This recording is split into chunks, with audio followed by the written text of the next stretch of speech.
Ухта отметила День музеев, и если в столице Коми в преддверии праздника удалось организовать Ночь музеев, то историко-краеведческому музею Ухты пришлось ограничиться лишь виртуальным форматом.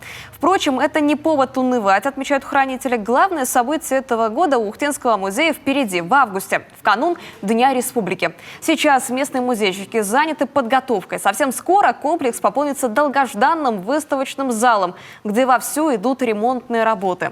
Накануне его осмотрел мэр города. Администрация Ухты даже готова выделить дополнительное финансирование, только чтобы успеть в срок.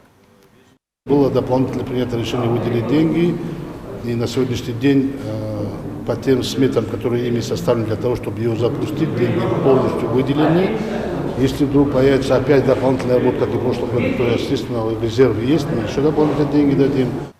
Сейчас в здании уже проведен комплекс работы, были демонтированы перегородки, установленные за последние десятилетия, когда помещение переходило из рук в руки.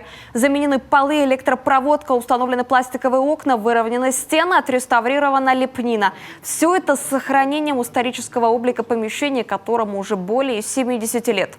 Осталось отремонтировать входные зоны, заменить двери, провести финальную отделку внутренних пространств, монтаж охранно-пожарной сигнализации, систем видеонаблюдения и экспозиционного оборудования.